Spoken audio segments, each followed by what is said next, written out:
Wala raw taong perpekto. Alam nating lahat yon. Lahat tayo may pagkukulang, may pagkakamali sa buhay. Ikaw, ano nga ba ang pagkakamali na hindi mo naisip na wag gawin nung mga panahon na ikaw ay nasa sitwasyon na yon? I don't know if you understand what I'm saying here, pero yun na yan. Anyways, para kayo po ay maliwanagan sa aking mga sinasabi, wag na nating patagalin pa. Simulan na natin ang inyong paboritong programa, ang Dear Mama Mia.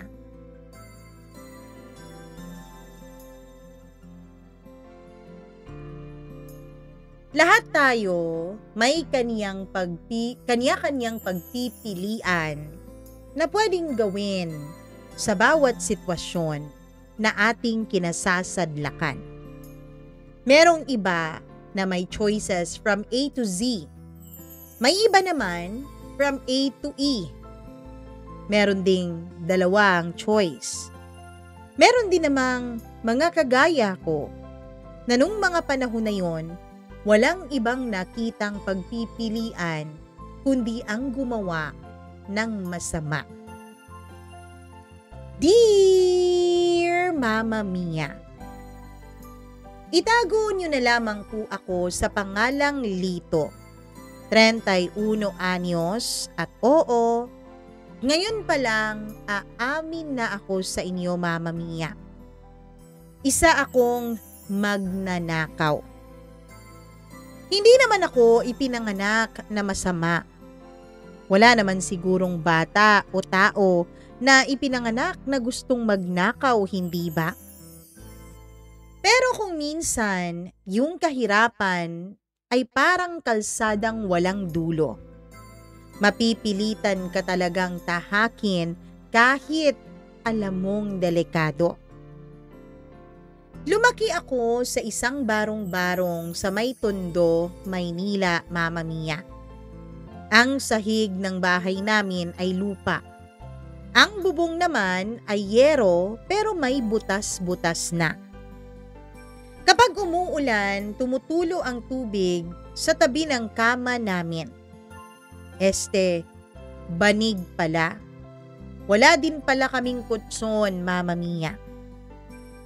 Minsan, naglalagay kami ng balde para lang hindi mabasa ang mga iilan naming mga gamit.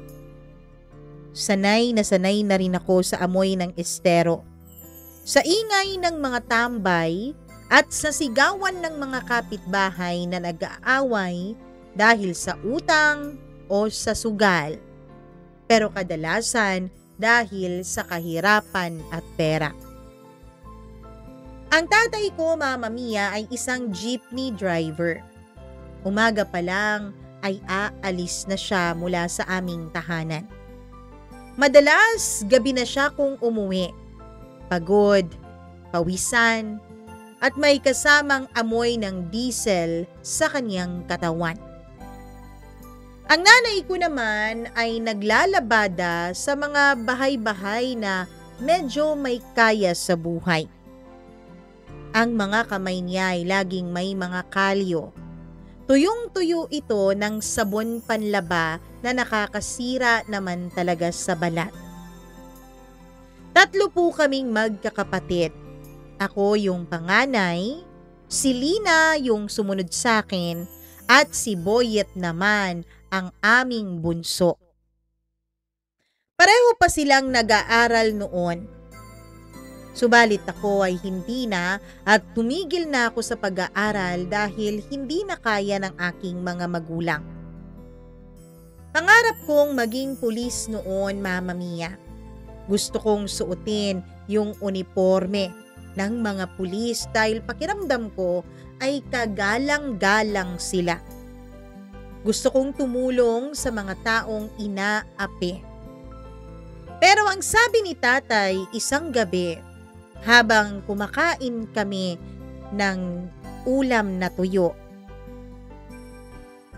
"Anak, kung gusto mong mabuhay dito sa mundo, huwag mo nang aasahang makukuha mo ang lahat ng gusto mo. Lalo na't mahirap lang tayo. Wala tayong kapera-pera para sundin ang mga gusto mong mangyari sa buhay mo. Parang ang simple lang ng linyang iyon, Mama Mia, pero tumatak po sa puso ko yun. Di ba sa eskwela, laging tinatanong ng mga guro ang mga estudyante kung anong gusto nila pag sila ay lumaki na. Parang ang simple-simpleng magtanong at ang simple-simple din ng magiging sagot. Gusto kong maging pulis para makatulong sa mga inaapi. Para bang kapag sinabi mo yung gusto mo, ay matutupad na yun balang araw. Pero hindi pala gano'n ang tunay na buhay. Kasi minsan, may mga pangarap na nananatiling pangarap lamang. Simula noon ay sinubukan ko nang tanggapin na baka hindi talaga para sa aming manghihirap ang mangarap sa buhay. Makaiba talaga ang gusto ng may kapal para sa amin. Mama Mia, dahil sa sobrang hirap ng buhay, huminto ako sa pag-aaral sa edad na 12. Nagtulak ako ng kariton sa palengke. Nagbuhat ng sako ng bigas. Nagbenta ng mga sigarilyo at kung ano-ano sa kanto. Araw-araw kasi umiinit ang ulo ng tatay ko noon kasi kulang na kulang pa rin ang kinikita nila ni nanay para sa gastusin namin sa bahay. Si nanay naman noon, Mama Mia, ay madalas na inuubo.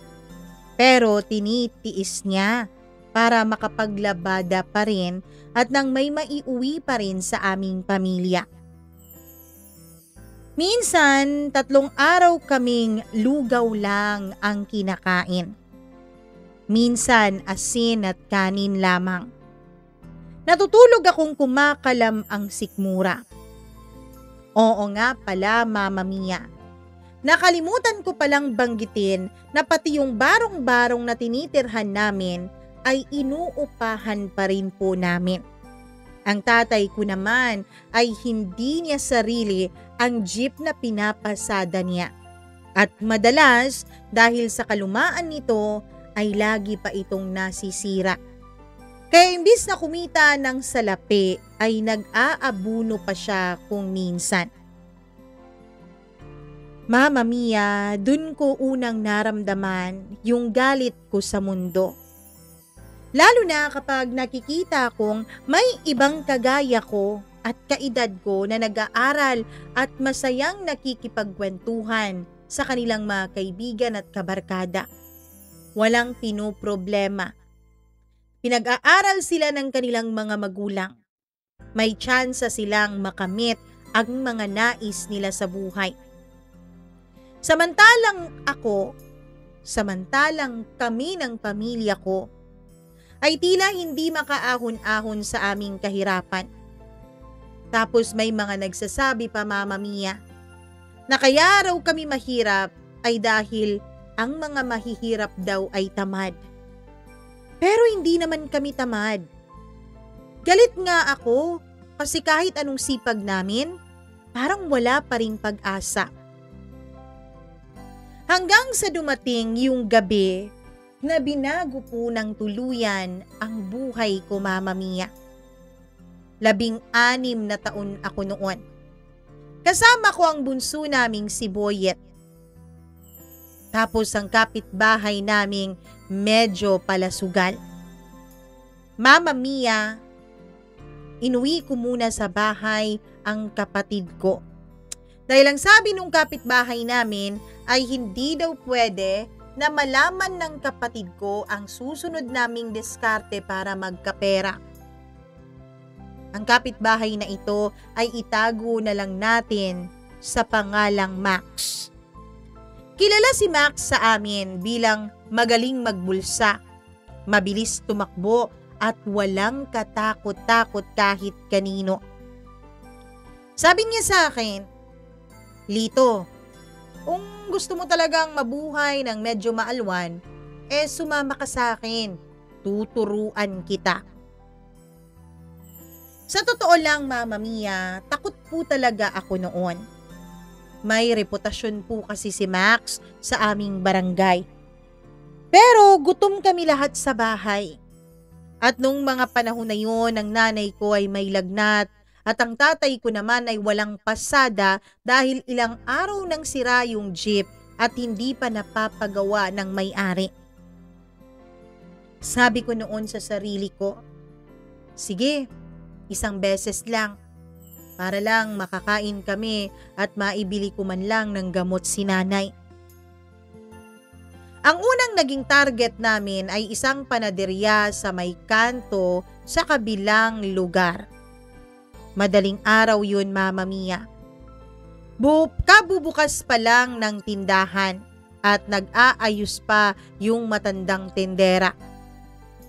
Ang alam ni Max, Mama Mia, yung matandang tindera ay siya rin ang may-ari ng panaderya.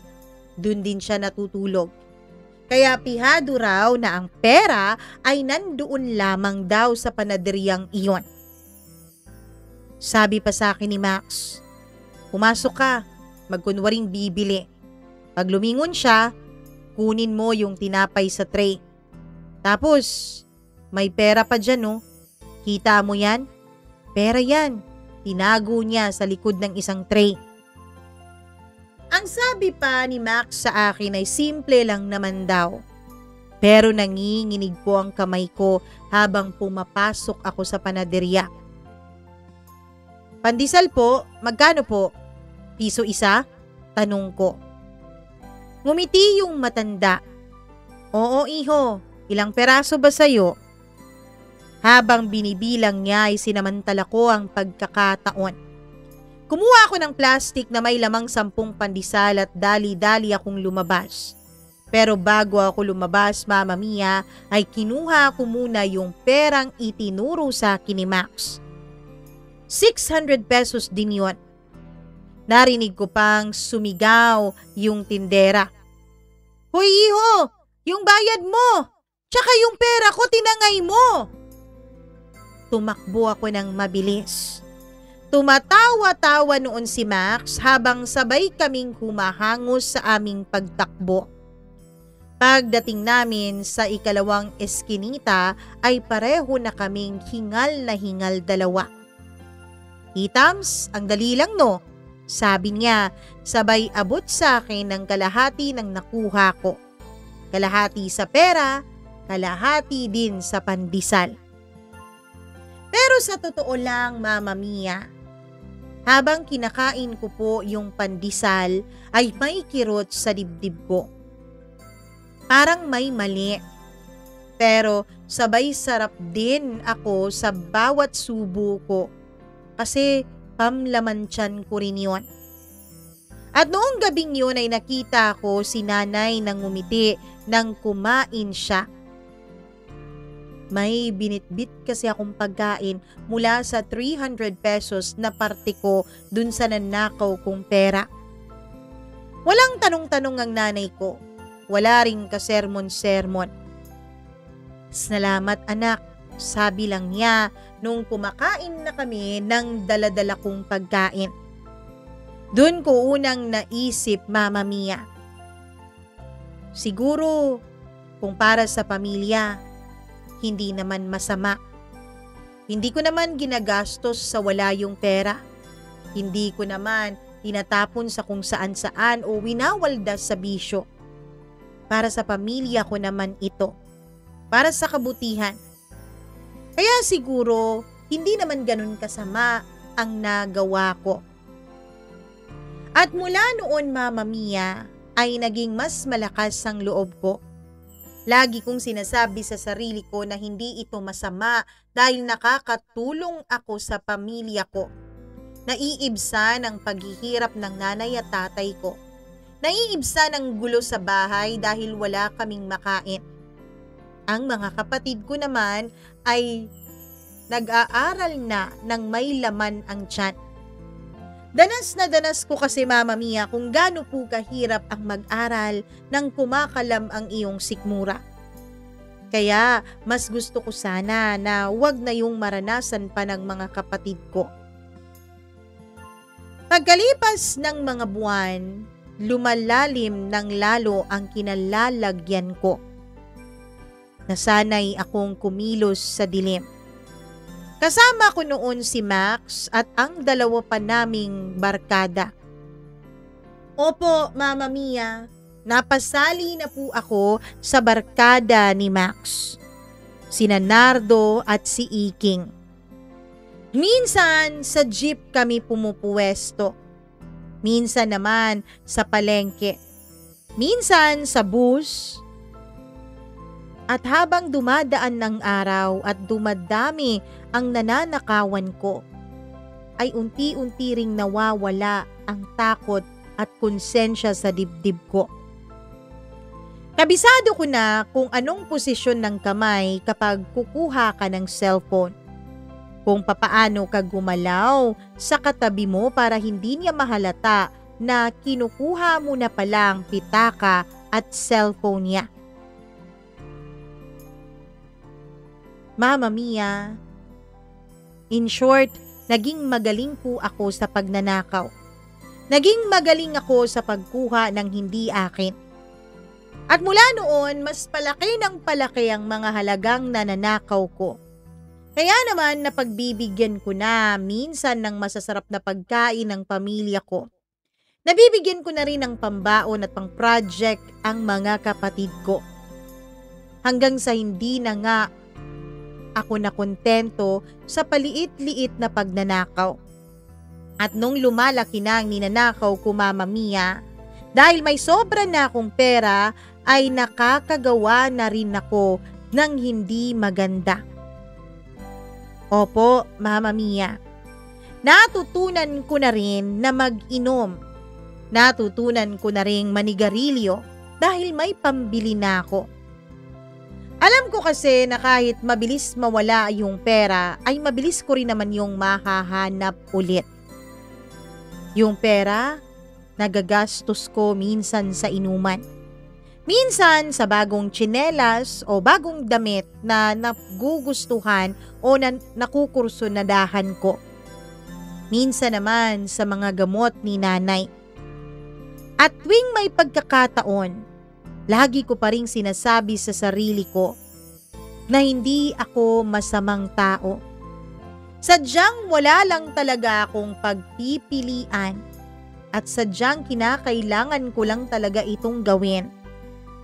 Dahil kailangan kong mabuhay sa mundo. Ang mundo daw ay isang giyera. Kung hindi ka lalaban, hindi ka mabubuhay. Kung mabubuhay ka man ay tihadong sobrang hirap at halos gagapang ka na sa lupa.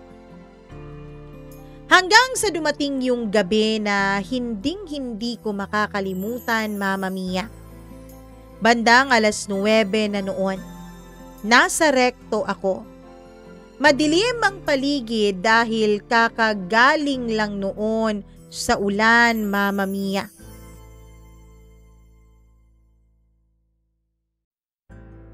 May babaeng nakaputing uniforme. Mukhang nurse. May dalang maliit na sling bag at halatang pagod na pagod kung saan man siya galing. Kung sa trabaho man, halatang pagod na pagod siya doon. Sinundan ko siya. Tahimik. Maingat.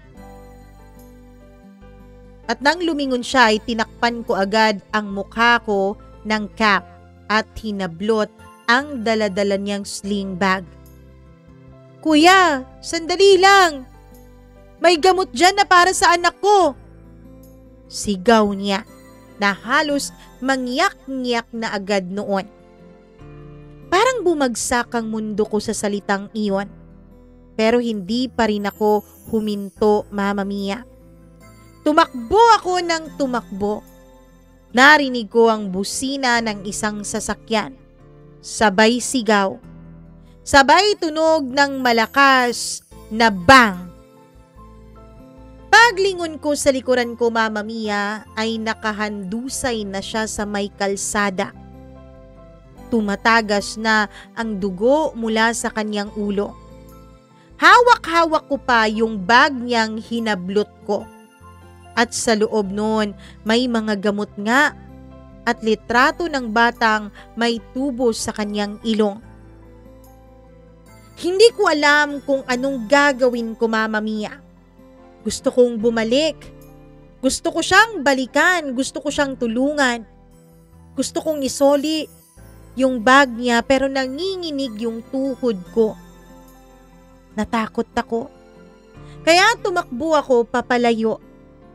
At mula noon, Mama Mia, mula nung gabing yun ay hindi ko na nagawang tumawa pa ulit ng totoo. Simula noon, araw-araw akong pinapahirapan ng sarili ko, Mama Mia. Tuwing pipikit ako, nakikita ko yung mukha ng babaeng yun. Tuwing may batang umiiyak sa kalsada, parang nai-imagine ko na boses yun ng anak niya. Yun ang naririnig ko. Umiiyak dahil nahihirapan sa paghinga at hinahanap pa ang nanay niya. Hindi na ako makakain. Hindi na ako makatulog. Lahat ng pera ko, Mama Mia, pakiramdam ko noon ay tila perang may kasamang dugo. Minsan, sinusubukan ko pong kalimutan ang encounter na yon. Nag-iinom ako. Mas lalo pa akong nalulong sa pag-inom mula noon, Mama Mia. Tumatambay ako. Naglolo ko para maramdaman ko ulit kung paano maging masaya. Pero kahit lasing ako, Mama Mia, kahit wala ako sa tamang wisyo, ay tila naririnig ko pa rin yung sigaw niya sa isip ko. Kuya, may gamot dyan para sa anak ko. Hanggang sa isang araw, Mama Mia, nakakita po ako ng newspaper. Nakita ko na nasa may front page ang isang babaeng nakahandusay sa daan. Nung mabasa ko yun at nakita ko ang suot-suot niya, ay dun ko nalaman ang katotohanan. Mama Mia, hindi na pala siya nadala sa ospital. Oo, dead on arrival na siya nung dinala siya ng ambulansya. Patay na siya.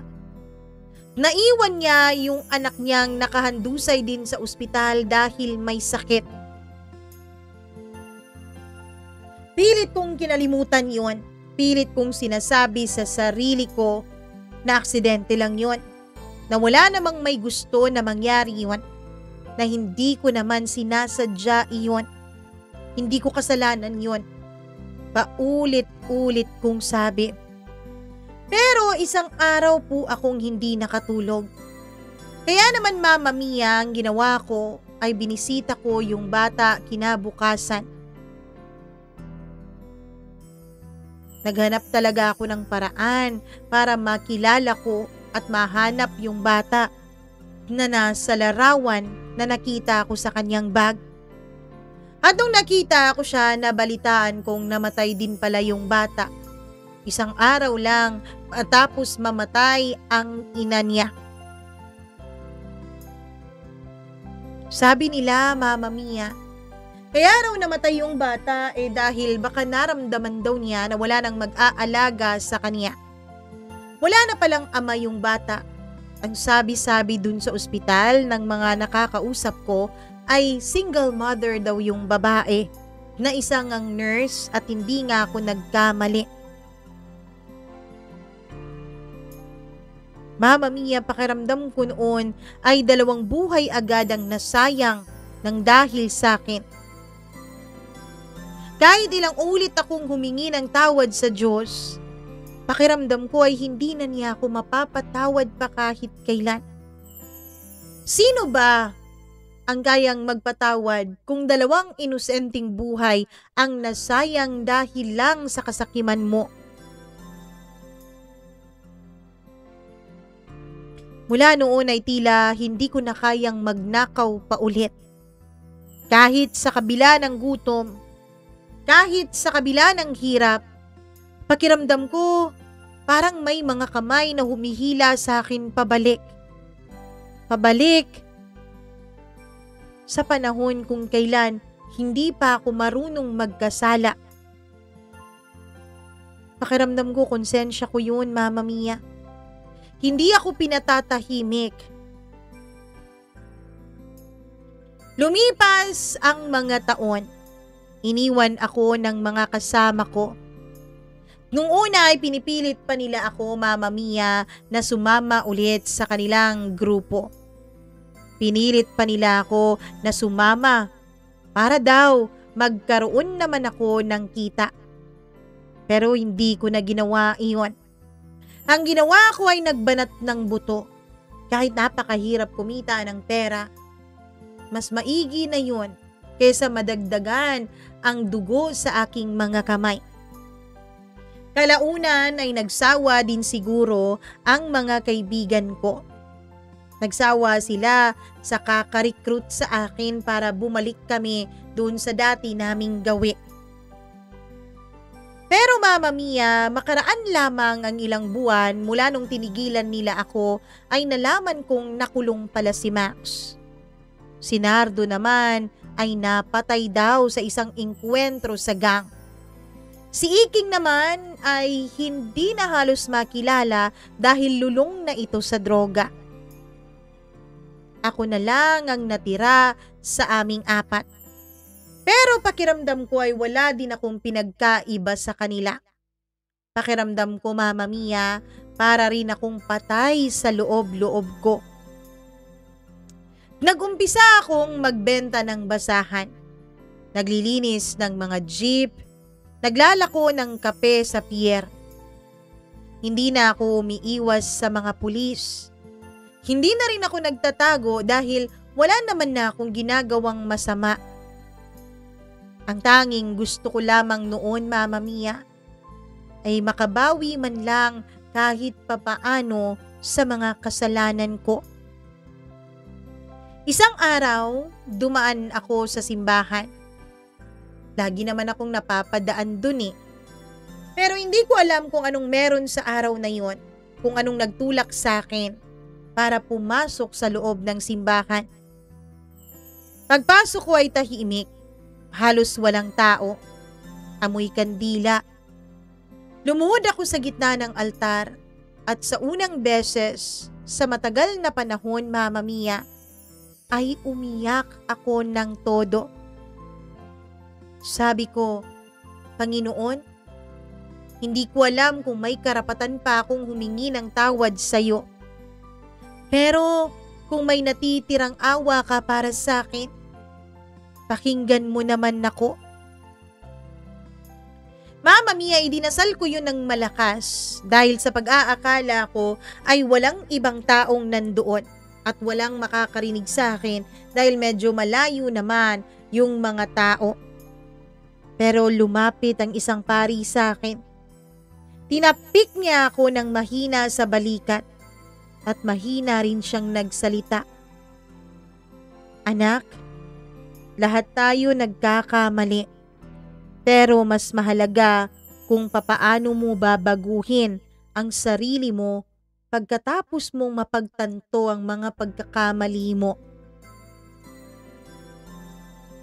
Simula noon, Mama Mia, tinanggap ko nang hindi ko na talaga mababawi ang kasalanan ko. Na kahit anong imagine ko, kahit anong isip ko, hindi talaga mababalik sa lahat ng dati. Hindi ko na mababago kung anong mga nagawa ko. Pero ang kaya ko ay ang gumawa ng kabutihan sa ngayon. Kaya mula noon, tuwing may batang palaboy, binibigyan ko ng pagkain kahit kumakalam din ang aking sikmura. Tuwing may pulubi, kahit kakarampot lang ang barya sa aking bulsa, ay hindi ko na ito iniiwasan. Sa pagbagos ay binibigay ko ang natitirang barya sa bulsa ko. At sa bawat limos na binibigay ko ay palaging may kasamang dasal, Mama Mia.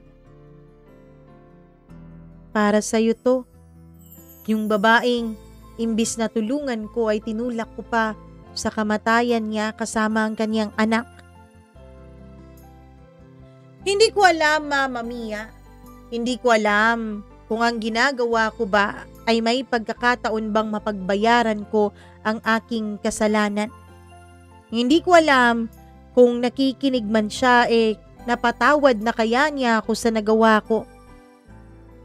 Pero iniisip ko noon, habang humihinga pa ako, susubukan kong itama kahit ang maliit na bahagi lang ng buhay ko. Oo, magnanakaw ako, pero tao rin ako. At gaya ng lahat ng nagkakamali sa buhay nila, marunong din akong magsisi sa mga pagkakamaling aking nagawa. Lumipas ang ilang taon, Mama Mia, mula nung tumigil na nga ako sa pagnanakaw. Pero hindi ko pa rin matakasan ang aking nakaraan. Napakahirap pa rin talaga ng buhay.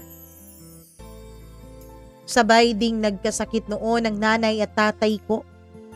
Ang sumunod sa akin na kapatid ko ay hindi rin nagtapos ng pag-aaral dahil wala naman na kaming pera. Hindi nga siya graduate ng high school kasi nabuntis at sumama na sa lalaki. Yung bunso naman naming si Boyet ay palasagot na sa akin. Napabarkada na, Mama Mia.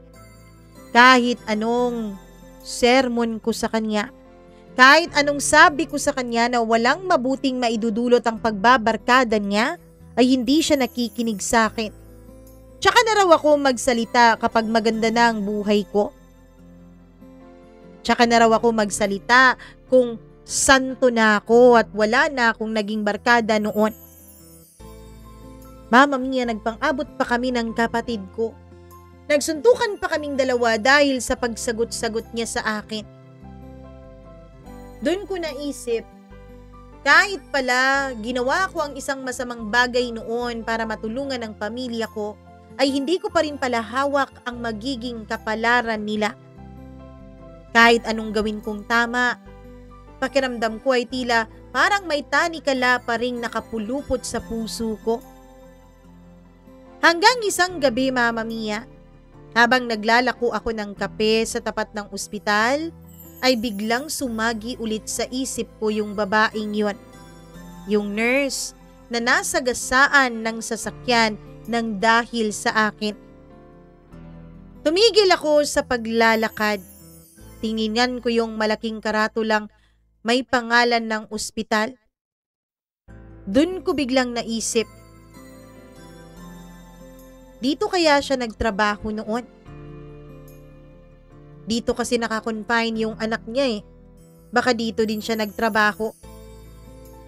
Hindi ko alam kung bakit, pero parang may nagtulak sa akin papasok sa ospital na yun, Mama Mia. Lumapit ako sa may guard. Boss, tanong ko lang po, may kilala ka bang batang dating pasyente dito? Siguro ilang taon nang nakakaraan. Mga mahigit 5 na. Anak siya ng isang nurse. Yung nurse na naaksidente sa rekto at nasagasaan ng sasakyan at namatay. Napakamot sa ulo yung guard at tila nagtataka kung bakit bigla kong hinalungkat ang bagay na yon. Tagal na nun, boss sabi niya sabay kamot sa ulo niya.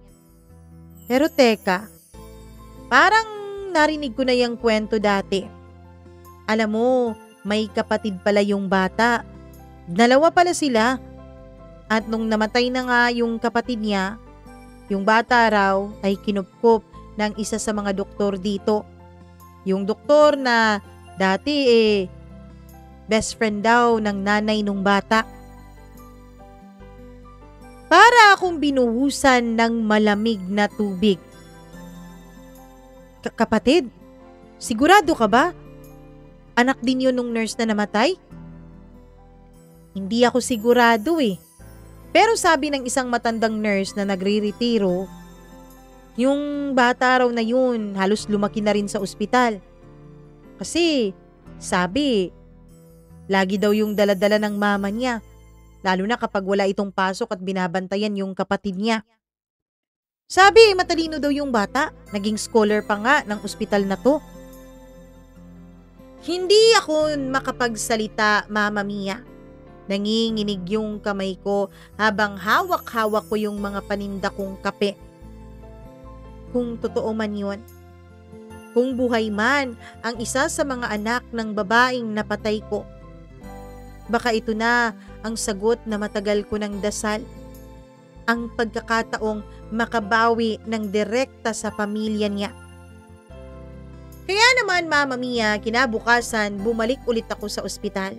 Bitbit ko yung maliit kong puhunan sa kape at tinapay, pero hindi para magtinda.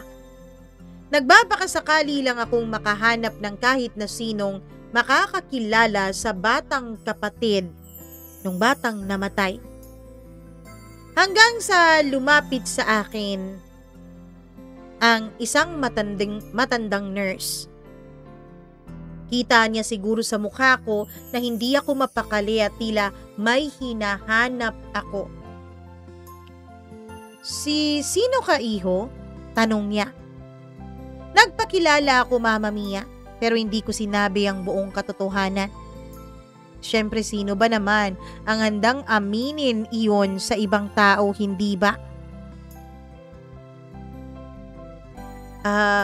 May gusto lang po sana akong hanapin, ma'am. Yung anak daw ng kasamahan ninyong nurse na naaksidente dati sa rekto, mga ilang taon nang nakakalipas. Patay na rin yung bata.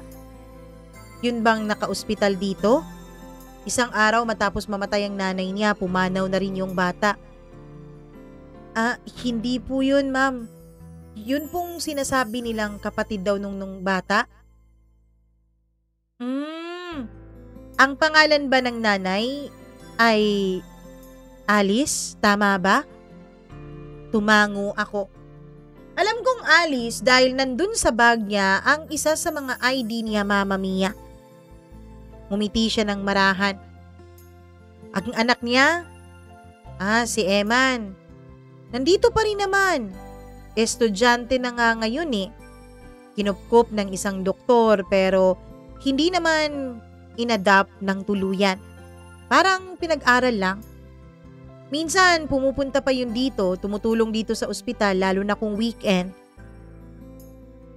Hindi ko mapigilang mapaluha, Mama Mia.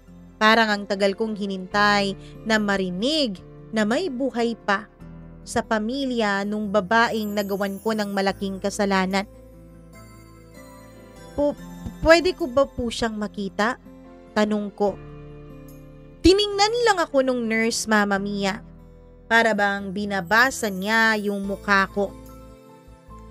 Pwede naman, pero sigurado ka bang handa ka? Hindi ako makasagot, Mama Mia. Pero sa loob ko, alam kong kailangan ko yung gawin. Kahit masakit. Lumipas ang 3 araw bago ko siya muling nakita. Isang hapon, nasa labas ako ng ospital. Nag-aayos ng mga paninda kong kape nang may lumapit sa akin na isang binatilyo. Mga 12 o 13 lang siguro ang edad nito. Payat, pero malinis namang tignan. May suot siya na lumang backpack at may mga librong halatang gamit na. Kuya, magkano po yung kape nyo? Tiningnan ko siya. Hindi ko maipaliwanag pero parang may kung anong kumurot sa dibdib ko. Matangos yung ilong niya, mapupungay ang mga mata pero may lungkot sa kanyang mga ngiti. At pamilyar na pamilyar sa akin ang mukha niya nang hindi ko mawari kung bakit, Mama Mia. Eto, libre na, sabi ko. Mainit pa to kaya ingat lang ha. Ngumiti siya. Salamat po, kuya. Madalas po akong bumibili dito sa bandang to ng ospital. Pero ngayon lang yata kita nakita. Ngumiti ako sa kanyang sinabi. Kahit nanginginig ang labi ko dahil hindi ko alam, Mama Mia, pero parang bumabalik sa isipan ko yung picture na nakita ko dun sa bag nung babae. Sa bag ni Nurse Alice. Bago lang ako rito eh. Teka, anong pangalan mo? Tanong ko. Ako po, Eman. Eman po ang pangalan ko. Parang biglang nawala yung ingay sa aking paligid, Mama Mia. Parang tumigil ang oras sa akin. Eman. Yung batang naiwan ng kaniyang kapatid at ng kaniyang nanay dahil pumanaw ang mga ito ng dahil sa akin. Hindi ko alam kung ilang segundo o minuto akong nakatulala sa kanya. Pinilit kong ngumiti kahit parang mababali na yung puso ko. Magaling ka sigurong mag-aral, no, Eman? Kasi mukhang gamit na gamit mo na yung mga libro na nasa backpack mo. Tumawa siya ng mahina. Hindi naman po masyado. Pero ang sabi kasi sa akin ni Nurse Liza, dapat daw matuto akong mangarap. Dapat daw matuto akong gumawa ng magandang paraan para matupad ang mga pangarap ko. At ang isa daw sa pinakamagandang paraan ay yung nakapagtapos ka ng pag-aaral. Napahawak ako sa dibdib ko, Mama Mia. Napagtanto ko na kaya pala pamilyar ang mukha niya dahil kamukha niya yung bata na nakatubo na nakita ko sa picture. At siya na nga yung isa sa mga anak nung babaeng namatay dahil sa akin. At ngayon ay nakatayo siya sa harap ko. Buhay, matalino at inosente. Hindi niya alam na yung taong kausap niya ngayon ay siya ring dahilan kung bakit siya nawalan ng ina at ng kapatid. Kinagabihan, Mama Mia, hindi po ako makatulog. Pinipikit ko naman yung mga mata ko pero paulit-ulit kong nakikita ang mukha ni Eman. Gusto kong sabihin ang totoo. Gusto kong ipagtapat sa kanya na ako ang dahilan kung bakit siya ngayon isang ulila. Pero paano? Paano ko gagawin yon nang nakakasigurado akong hindi siya magagalit? Paano kung magalit siya ng husto? Paano kung kamuhian niya ako? At paano kung mabuksan ko ulit yung sugat dahil sa pagkamatay ng kaniyang ina at kapatid? Ayoko nang saktan pa siya ulit at wala akong karapatan para gawin yon. Pero araw-araw siyang bumibili at dumadaan dun sa pinagpwestuhan ko malapit sa ospital para magkape. Minsan nagkukwento siya sa akin, Mama Mia, na gusto raw niyang maging doktor balang araw. Dahil gusto raw niyang makatulong sa mga batang nahihirapan sa kanilang mga sakit. Gaya raw ng kakanyang kapatid dati. Nakita raw niya kung paano mahirapan ang kapatid niya sa dinadala nitong karamdaman. Kaya ito daw ang nagtulak sa kanya para pangarapin ng maging isang doktor. Mama Mia, sabi niya, hindi na raw masyado niyang natatandaan ang nanay niya. Pero ang alam niya ay mabuti raw itong tao. Marami raw sa mga kasamahan nito sa ospital ang nakakapagsabi na mabuting tao at babae ang nanay niya. Kaya nga raw siya halos kinupkup na ng mga tao sa ospital. Tulong-tulong sila sa pagbibigay ng kanyang pang-aral dahil daw sa kabaitan ng nanay niya sa mga ito noon. At tuwing naririnig ko yun ay gusto kong sumigaw. Gusto kong aminin ng lahat. Gusto kong paulit-ulit na humingi ng tawad sa kanya. Pero lagi akong nauutal. Kasi natatakot ako, Mama Mia. Natatakot akong mawala yung tanging pagkakataon kong maramdaman na parang Parang may silbi pa ako. Isang gabi, Mama Mia, malakas na malakas noon ang ulan. Halos mabasa na nga ako dun sa pwesto ko. Wala na akong customer. Kaya naman, minabuti kong mag-ayos na ng mga gamit ko at uuwi na ako. Habang naglalakad ako pa uwi, ay biglang may humabol na batang lalaki sa akin. Si Eman. Basang-basa siya ng ulan, nanginginig at bit-bit pa yung notebook niya. Buti na lang at may plastic cover naman yung kanyang notebook. Kuya Lito, naiwan ko yung kwaderno ko sa tindahan mo eh. Sigaw niya.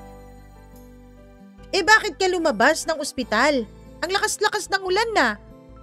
Sabi ko habang tinatakpan ko siya ng jacket ko noon. Ngumiti siya.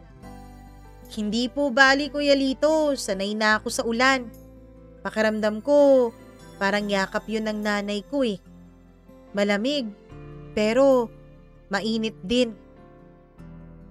Hindi ko mapigilan na tumulo yung luha ko habang nakatingin ako sa kanya. Nagtaka naman siya, Mama Mia, kung bakit ako napaiyak sa kanyang sinabi. Kuya, okay ka lang ba?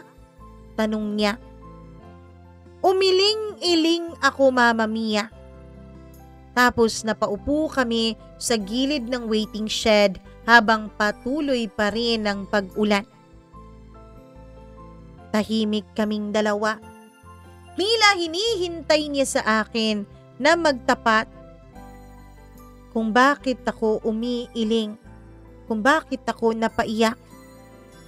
Hindi na siya nagtanong muli. Tinitigan lamang niya ako, Mama Mia. Bumuntong hininga ako ng makailang beses bago ko dahan-dahang sabihin sa kanya. Eman, may gusto sana akong sabihin sa'yo. Tungkol ito sa nanay mo. Tumingin siya sa akin. Nakikita ko ang antisipasyon sa kanyang mga mata. Maamo ang kanyang mga mata pero nakikita kong inaantay niya nang mataman ng susunod kong sasabihin. Si nanay? Bakit po? May alam ka po tungkol sa kanya? Hindi ko na napigilan ang pag-iyak, Mama Mia. Eman, ako ang dahilan. Ako ang dahilan kung bakit siya nawala. Ako yung dahilan kung bakit din nawala ang kapatid mo, anak. Ako yung taong kumuha ng bag niya nung gabing nabangga siya ng kotse. Napatulala si Eman, Mama Mia. Tila hindi niya agad naintindihan ang mga pinagsasasabi ko. Tapos nakita kong marahang bumagsak yung mga luha sa pisngi niya. Kuya, totoo po ba yan? Tanong niya na halos pahikbi na noon. Tumango ako. Oo, Eman.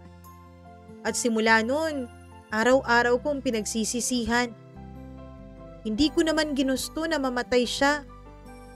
Pero dahil sa kasalanan ko, ikaw tong nagbayad. Ikaw tong naulila sa ina at nawalan pa ng kapatid. Tahimik lamang siya, Mama Mia. Siguro mga ilang minuto din kaming walang imikan noon sa waiting shed habang umuulan. Ang tanging maririnig mo lang ay ang patak ng ulan at ang tibok ng puso ko na parang sasabog na. Tapos bigla siyang tumayo. Akala ko, Mama Mia, ay tatakbo siya palayo sa akin. Gusto ko na sana siyang pigilan noon dahil baka tulad ng nanay niya ay mabunggo din siya sa pagtakbo. Pero lumapit siya sa akin at niyakap niya ako. Kuya, Sabi sa akin ni na Nurse Liza, ang taong marunong daw magsisi ay binibigyan ng Diyos ng pangalawang pagkakataon. Siguro kaya tayo nagkita para pareho tayong matuto, kuya. Niyakap ko siya ng mahigpit, Mama Mia. Doon ay parang pakiramdam ko lahat ng bigat ng mundo ay unti-unting umaalis sa puso at balikat ko. Para akong nakahinga ng maluwag. Nawala na ang takot ko na baka maggalit sa akin si Eman. Tapos Mama Mia, tila sa pagkakataon na yon ay unti-unti ko ring napapatawad ang sarili ko. Kinabukasan, matapos kong aminin kay Emma ng lahat ay hindi ako mapakali. Hindi ko alam kung ano ang magiging tingin niya sa akin pagkatapos ng lahat ng yon. Buong gabi akong gising. Pinakikinggan ko lamang ang patak ng ulan sa bubong habang paulit-ulit kong iniisip yung yakap niya. Hindi ko maintindihan kung bakit pero sa unang pagkakataon, sa loob ng mahabang panahon ay nakaramdam ako ng kapayapaan. Isang klase ng kapayapaan na hindi kayang bilhin ng pera. Hindi kayang ibigay sa iyo ng hindi kumakalam na sikmura. Bumalik ako sa ospital. Bitbit ko yung lumang termos ng kape at isang supot ng pandesal. Wala pa si Eman. Pero dumating si Nurse Liza. May dala siyang mga gamit para sa ward. Lito, nakausap ko si Eman kagabi. Umiiyak siya pero hindi dahil galit siya sa'yo. Sabi niya, natutuwa siya kasi sa wakas may umamin din sa kanya ng totoo. Hindi ko mapigilang mapaluha. Hindi ko alam kung paano ko babayaran yung nagawa ko. Sabi ko kay Nurse Liza. Ngumiti lamang siya. Wala namang halagang kapatawaran kung pera ang ipambabayad mo, Lito. Ang mahalaga, yung puso mong handa talagang magbago ng totoo. At simula noon, Mama Mia, nagsimula akong tumulong-tulong sa ospital bilang voluntaryo. Sa una, tagalinis lamang ako. Nagwawalis, nag-aayos ng mga upuan sa waiting area at nagliligpit ng basura. Pero habang tumatagal ay natututo din akong umalalay sa mga pasyente. Binubuhat ko ang mga matatanda. Tinutulungan ko yung mga batang umiiyak. Minsan nagdadala din ako ng palibreng kape sa mga bantay sa gabi. Hindi madali, Mama Mia. May mga taong tumitingin pa rin sa akin ng masama, lalo na yung mga nakakakilala sa dati kong buhay at yung mga nakakaalam na ako ang dahilan kung bakit nangyari iyon sa nanay ni Eman. Isang gabi habang naglilinis ako sa hallway ng ospital ay biglang lumapit si Eman sa akin. May dalang maliit na brown envelope. Kuya Lito, para sa'yo to, sabi niya. Tiningnan ko, litrato yun ng kanyang ina. Nakangiti at suot ang unipormeng puti na pang-nurse. Nakuha ko po ito kay Nurse Liza. Sabi niya, baka gusto mo raw makita si nanay. Hindi ko napigilan ng pag-iyak. Salamat anak, sabi ko habang pinupunasan ng mga luha ko. Ngumiti siya. Sabi ko na nga ba eh. Pero hindi mo ako kailangang tawaging anak ha, Kuya Lito. Tapos ngumiti siya ng mas malalim. Pero kung gusto mo talaga, pwede rin naman. At doon ay tuluyan ng bumigay ang puso ko, Mama Mia. Hindi ko na siya tinuturing na anak ng biktima ko. Tinuturing ko na siya na anak ng pagpapatawad. Lumipas ang mga buwan. Unti-unti kong binubuo ang bago kong buhay. Sa tulong ni Nurse Liza at ng ospital, nakakuha ako ng maliit na trabaho bilang maintenance staff. Hindi kalakihan ng sahod pero sapat na para makabayad ng upa at makabili ng pagkain. Oo nga pala, Mama Mia. Sa pagkakataon na to, ay nawala na rin ng halos magkasabay ang mga magulang ko dahil sa sakit. Kami rin ng mga kapatid ko ay nagkanya-kanya na. Si Boyet ay sumama na rin sa girlfriend niya at hindi na nagtapos ng pag-aaral. Samantalang yung pangalawa kong kapatid ay may 3 ng anak sa mga panahon na to. Kaya naman, tinuturing ko talaga na panibagong buhay ko ang ospital. Tuwing weekend, sinasamahan ko si Eman sa paaralan niya. Mahilig siya sa science.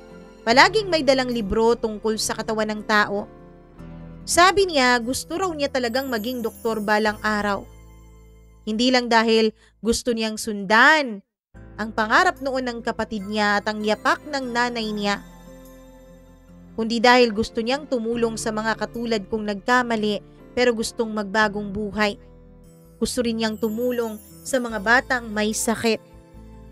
Minsan habang naglalakad kami papuntang simbahan, sabi niya sa akin, "Kuya Lito, alam mo ba? Minsan naiinggit ako sa mga batang may kumpletong pamilya. Pero kapag naiisip kong may katulad mo ako, parang hindi ko na hinahanap ang kumpletong pamilya na yun." Napatingin ako sa kanya. Ang mga salitang yon ay parang gamot sa matagal ng sugat sa puso ko. Hindi ko siya anak sa dugo, pero sa puso, Mama Mia, itinuring ko na po siyang anak ko.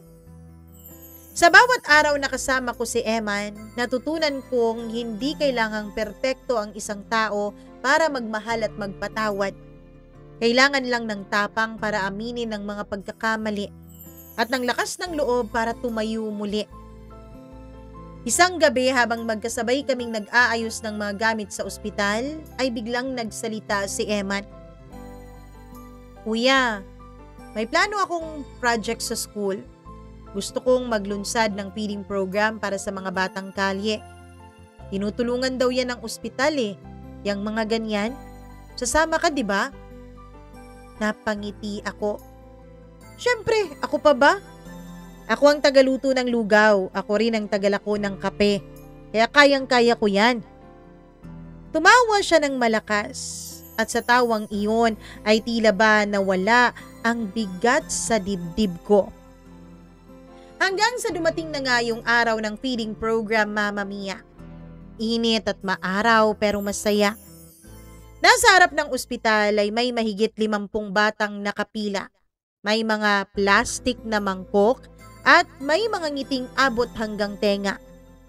Ako naman nabala sa pagluluto ng lugaw sa malaking kaldero habang tinutulungan ako ni Eman mag-abot ng pagkain sa mga bata. Nasa tabi namin si Nurse Liza na nakangiti habang pinapanood kami. "Lito, tingnan mo yan. Dati natatakot ang mga tao sa'yo. Ngayon, ikaw na yung nagbibigay ng pag-asa sa mga bata," sabi niya. Ngumiti ako. Hindi ko naman po to magagawa kung hindi ninyo ako tinanggap. Umiling-iling si Nurse Liza. "Hindi namin ginawa yun. Ikaw mismo ang nagbigay ng dahilan para katanggapin ng mga tao sa paligid mo." Habang nagsasalin ako ng lugaw ay nilapitan ako ng isang batang babae.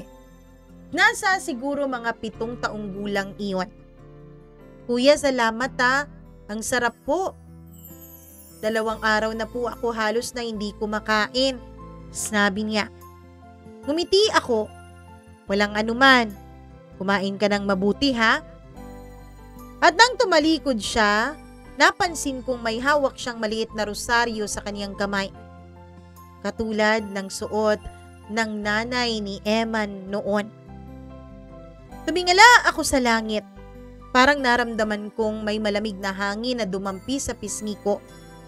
Parang kasabay noon, Mama Mia, ay narinig ko ang pagpapatawad sa akin ng nanay ni Eman sa mga nagawa ko. Napapikit ako at sa unang pagkakataon ay wala na akong naramdamang sakit sa dibdib ko.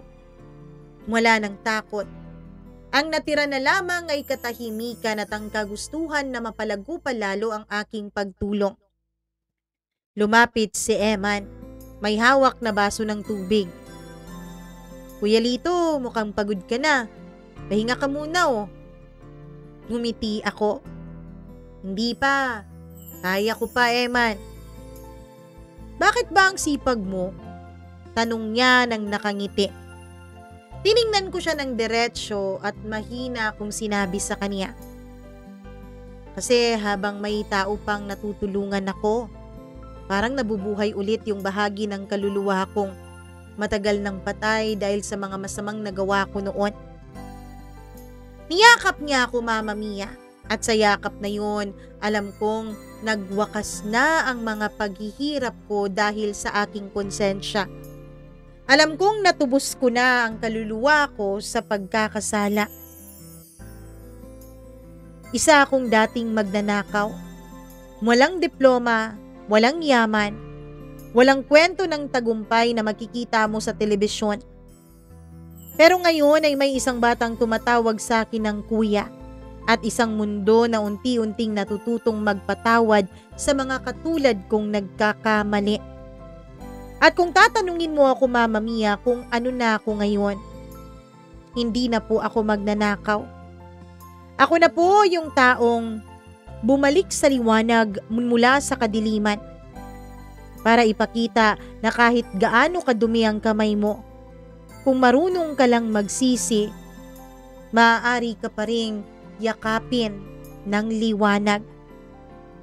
Hanggang dito na lamang po, Mama Mia, at maraming salamat sa pagbibigay niyo ng panahon at pagkakataon para ma-share sa inyong channel itong aking naging karanasan. Lubos na nagpapasalamat, Lito.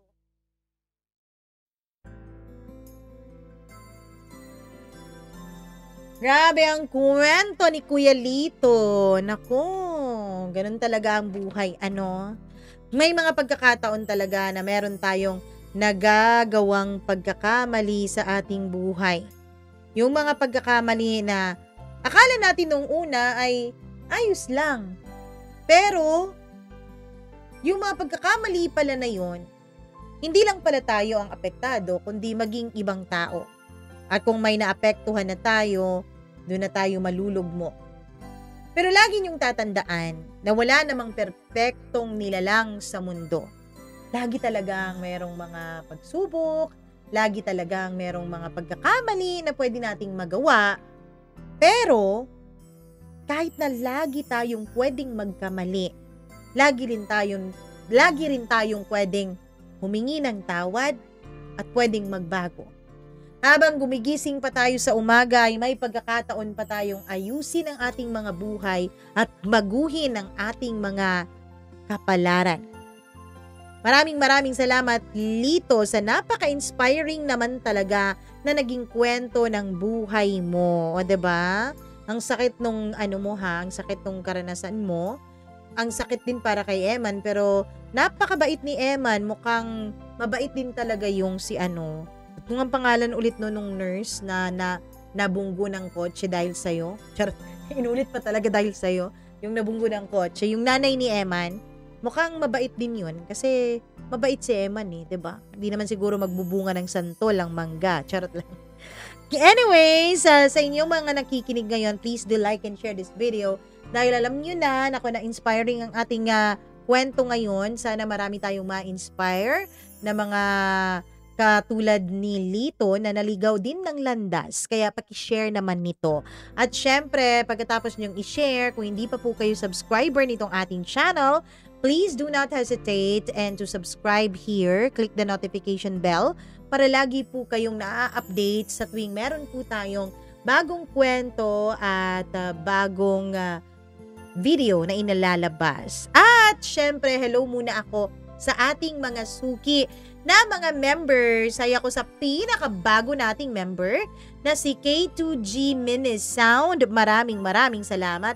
Yung kaniyang profile picture ay Team Victory. Ganun. Yung display picture niya sa YT.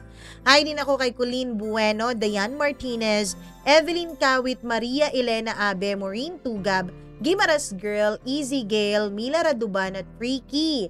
Sila po ang ating mga members dito sa ating channel. Nako, kung kayo po gusto nyong magpa-member, ay sa baba po nitong video, parang may nakalagay na join, gaya nitong sa aking harap ngayon. May join sa baba, sa tabi ng notification bell. Di ba dati, kung hindi ka subscriber, ang nakalagay dyan, subscribe. Pero ngayon, join. Pero kung walang ganun sa inyo, all you have to do is to click the picture. Ayan, katabi ng Mama Mia CDO sa baba ng inyong phone, ng inyong screen. Tapos, ililid na kayo dun sa channel natin. At kapag nandun na kayo, meron pong nakalagay na be a member. Yun lang po ang i-click ninyo. Tapos, si YT na ang bahalang mag-guide sa inyo kung papaano ba talaga ang magpa-member dito sa ating channel. Pero kahit na hindi kayo nagpa-member, pero kayo naman ay laging nanonood at syempre nagko-comment at syempre hindi nagsiskip ng ads. Naku naman, ito talaga mapaborito ko. Hay ako kay Annalie Inting, maraming salamat. Wala daw siyang pinalagpas na video natin. Hi Annalie. Sally Buma, ayun. Hello din ako kay Gail Easy na nagko-comment lagi. Kay Elena Lynn. Kay Christine Malyare, maraming salamat. Hi din ako kay Aksa Heliana. Kay Ruby Ramos, thank you very much. Susan Cambaya all the way from Cebu. Hi Susan! Hi din ako kay Gracia Tar. Ayun.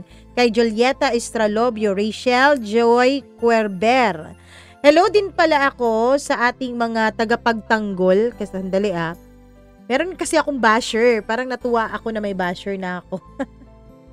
Oo. Meron akong basher. Tapos sabi niya, parang basta binash niya ako. Tapos may mga nag-reply doon. Hello ako kay Cyrene May Esmero. Ayun. Ay ako kay Verhil Sagrado. Maraming salamat, Verhil. Ang ating tagapagtanggol. Pati si Ailey Shocom. And si Marchim 1990 Villanosa. Maraming salamat. Hinart ko po yung kanilang comment. Dahil pinagtanggol nila ako. Grabe namang pagtatanggol yon. Thank you very much. Love you. Mwah. Siyempre sa inyo na may sariling kwento ng inyong buhay na nais nyong i-share dito sa atin, all you have to do is to email that to us. Ayan po, mamamiacdo0317@gmail.com. At huwag nyo rin kakalimutan na meron tayong isa pang channel na Kulang sa Aruga. Ayun, Kulang sa Aruga yun. Parang hindi pa natin na bibigyan ng pansin. Pero pasasaan ba't mapapansin din natin yon, ang Encounters with Mama Mia. Mag-ingat po kayo palagi and happy Monday kung Monday mo man ito pinapanood. I love you. Mwah! Bye-bye!